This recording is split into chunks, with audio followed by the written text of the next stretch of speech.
This story begins in San Francisco during the early 1980s, where Chris Gardner is already running out of time, money, and patience. He is a struggling salesman who has invested everything he owns into portable bone density scanners, machines he believed would change his life. Instead, they sit heavy in his hands and heavier on his conscience. Every day, Chris moves from hospital to hospital, trying to convince skeptical doctors that his device is worth their attention. Most dismiss him immediately, while others barely hide their irritation. Each rejection chips away at his confidence, yet he forces a smile and keeps pitching. At home, the pressure continues to build. His small apartment feels tighter with every unpaid bill. His wife, Linda, works long hours to keep food on the table, but exhaustion has replaced affection. Their conversations turn sharp, filled with blame, silence, and frustration. Between them stands their young son, Christopher, who watches everything without fully understanding. Chris loves his son deeply and tries to shield him from the chaos, turning everyday moments into games and lessons. Still, reality keeps knocking. Parking tickets pile up. Rent falls behind. The scanners refuse to sell. One afternoon, while chasing a potential lead, Chris notices a man stepping out of a red sports car, confident and calm. The man's job seems simple, his life stable. Chris asks one question that will quietly redirect his future. What do you do, and how do you do it? That curiosity plants a dangerous, hopeful idea that refuses to fade away. Chris learns that the man with the red car works as a stockbroker, a career built on numbers, phones, and opportunity rather than heavy machines. From that moment, Chris becomes obsessed. He studies the profession from a distance, memorizing terms he barely understands and imagining a different life. Soon, he discovers a brokerage firm offering an unpaid internship, with only one position guaranteed at the end. Hundreds will compete. Logic says he cannot afford it. Desperation says he cannot afford not to try. Chris applies, knowing he lacks a college degree and formal experience. Meanwhile, his personal life continues to unravel. Linda grows colder, worn down by financial instability and constant disappointment. Arguments escalate, becoming unavoidable storms that shake their home. When Linda finally decides to leave, the separation hits harder than any rejection. Chris is left alone with his son, determined not to fail him. Days turn into a careful balancing act. Chris attends interviews by day and scrambles to sell scanners by night. He studies while riding buses, waiting in lines, or standing outside offices. Each moment matters. He begins the internship and quickly realizes the rules are unforgiving. Phones must be answered perfectly. Calls must be efficient. Mistakes are remembered. Chris works harder than anyone, staying late and arriving early, all while hiding his growing instability. Money disappears completely. Eviction looms closer. Yet every night, Chris looks at his son sleeping beside him and silently promises that this suffering will lead somewhere better.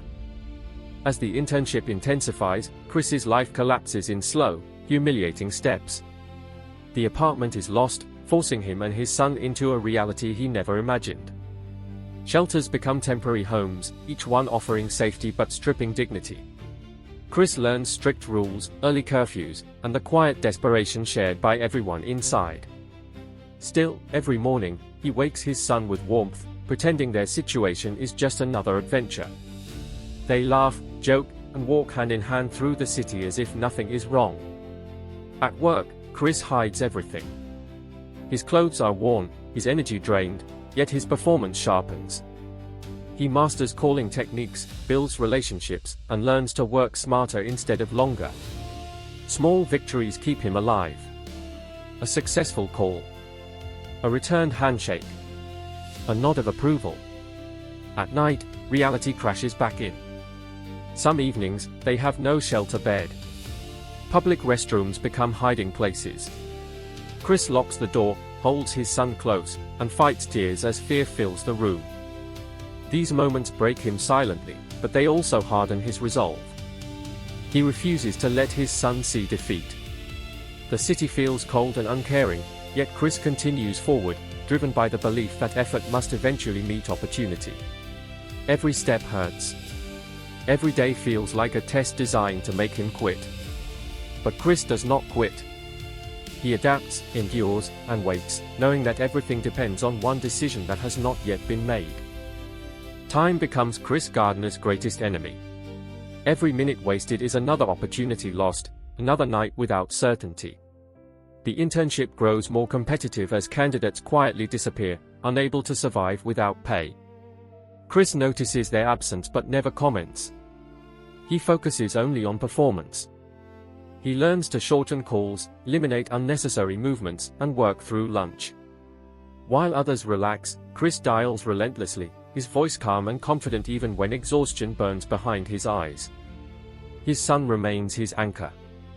Chris builds routines to give Christopher a sense of normalcy. Homework is treated like an adventure. Stories replace stress. Even simple meals become moments of connection. But beneath the smiles, fear never leaves. One mistake could end everything. Chris's reputation at the firm slowly improves. Supervisors begin to notice his consistency, his discipline, and his unusual hunger. Yet praise is rare and never reassuring. Nothing is promised. Outside the office, the city offers no mercy. Shelters overflow. Lines stretch longer. Chris learns to think ahead, racing from work to secure a bed before doors close. Each night is a calculation of distance, time, and luck. When shelter options fail, Chris improvises, finding brief safety wherever possible. These moments test his spirit more than his ambition ever did. Still, he refuses bitterness. He believes that mindset matters, that effort combined with belief can bend fate slightly in his favor. The idea of happiness becomes less about comfort and more about pursuit. Not possession, not arrival, but motion. As long as he keeps moving forward, he tells himself, he has not lost. Chris begins to understand that success inside the firm is not just about intelligence, but perception. He studies how senior brokers speak, dress, and listen. He mirrors confidence even when his stomach is empty. Small opportunities appear, fragile and fleeting. A supervisor allows him closer access. Another offers brief advice. Chris absorbs everything. He keeps his head down, avoids conflict, and lets results speak. Meanwhile, Christopher starts asking questions. Why do they move so much? Why can't they go home?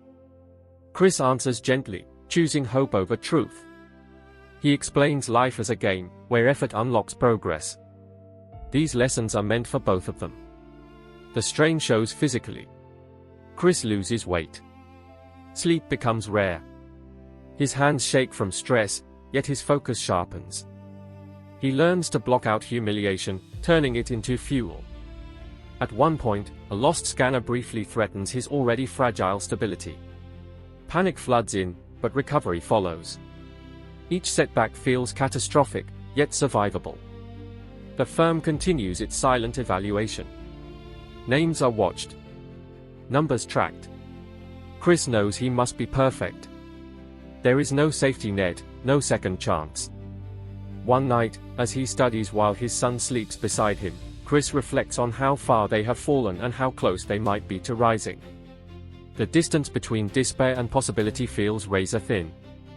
But he holds on, because quitting would mean teaching his son the wrong lesson. And that, above all else, is unacceptable. As weeks pass, pressure tightens around the remaining interns. Competition becomes quiet but intense. Smiles feel forced. Conversations are careful. Everyone knows only one person will be chosen. Chris continues outperforming expectations, yet uncertainty never fades. His life outside the firm remains unstable, unpredictable, and exhausting. Some days, shelter space runs out early. Other days, transportation fails. Every obstacle demands adaptation. Chris becomes resourceful, learning the city's rhythms, shortcuts, and systems. Survival turns into strategy. His relationship with Christopher deepens under strain. The boy senses hardship but also trusts his father completely. That trust fuels Chris's determination more than ambition ever could. At work, he earns subtle respect. Managers test him, question him, observe his reactions. He answers honestly but carefully, revealing just enough hunger without showing desperation. He understands now that success is not given, it is noticed. Still, the waiting is unbearable. Each evening, Chris wonders if tomorrow will bring relief or rejection. He prepares himself mentally for either outcome, though his heart refuses to believe in failure. The pursuit continues, not as a dream of wealth, but as a fight for stability, dignity, and time. Chris no longer imagines happiness as something guaranteed. He sees it as something earned through endurance. As the evaluation period nears its end, silence fills the space where answers should be. Chris keeps showing up, keeps performing, keeps believing. Because for him, stopping now would mean losing everything he has worked to protect. The final phase of the internship arrives quietly, without announcements or reassurance. Chris senses the shift immediately. Conversations feel heavier. Supervisors watch more closely. Every action seems to carry hidden meaning. Chris continues operating with precision, refining his methods and trusting his instincts. He no longer tries to impress. He simply performs. Outside the office, life remains unstable. Chris and his son move between temporary spaces, adapting without complaint. Christopher treats each place as new terrain, guided by his father's calm voice. Chris understands that children remember emotions more than locations. He ensures his son remembers safety, laughter, and presence. Internally, fear never leaves. Chris prepares for the possibility that all this suffering might end without reward. Yet he refuses to show it. He understands that dignity is not tied to outcome, but effort. At work, he receives subtle acknowledgement. A nod. A brief smile. Nothing more. The uncertainty becomes unbearable, but Chris accepts it as part of the process. He reflects on his journey, realizing how much he has changed. The man who once chased doctors with heavy machines now navigates complex conversations with confidence. Struggle has sharpened him. Though the future remains unclear, Chris feels something unfamiliar growing inside him. Not certainty. Not relief. But pride. He has survived what many could not. He has remained present for his son. And regardless of what comes next, he knows he has honored the promise he made when everything first fell apart. As evaluation days approach, Chris becomes hyper-aware of time. Each morning feels heavier than the last. He watches other interns carefully, noticing their fatigue, their nervous habits, their quiet resignation. Some appear hopeful. Others already seem defeated. Chris stays focused, refusing comparison. His strategy is simple. Control what can be controlled. He maintains his routine, balancing work demands with his responsibilities as a father. Even exhaustion cannot break that balance.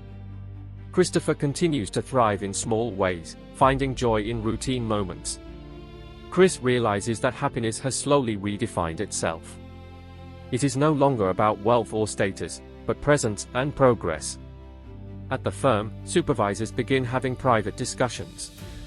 Doors close. Names are spoken in hushed tones. Chris is not invited. Silence becomes the loudest sound in his life.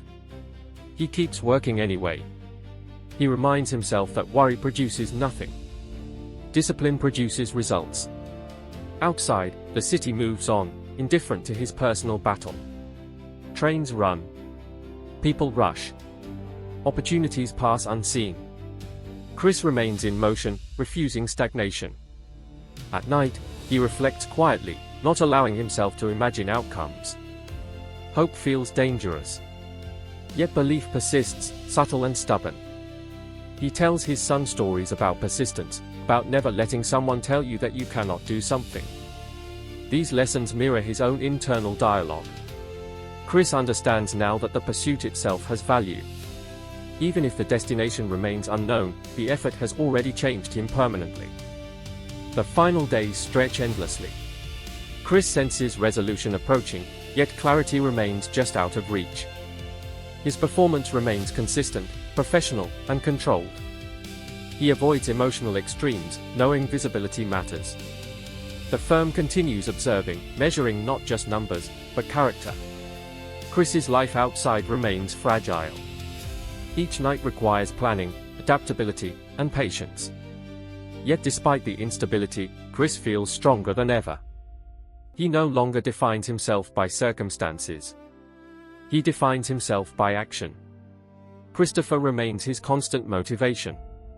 Their bond, forged under pressure, has grown unbreakable. Chris understands that regardless of professional outcome, he has already succeeded in one crucial role. At work, subtle changes occur. Supervisors speak differently. Meetings feel more formal. Chris senses the end approaching. Anxiety mixes with relief. Uncertainty, though painful, has become familiar. He prepares himself emotionally for closure, whether favorable or not. He reflects on the long road behind him, the sacrifices made, the pride swallowed, the fear endured. None of it feels wasted. He realizes that happiness is not a sudden event, but a direction. A continuous choice to keep moving forward despite fear. As he walks through the city one evening, holding his son's hand, Chris feels a quiet acceptance. Whatever happens next, he knows he has given everything. And that knowledge, more than any reward, brings him a rare moment of peace.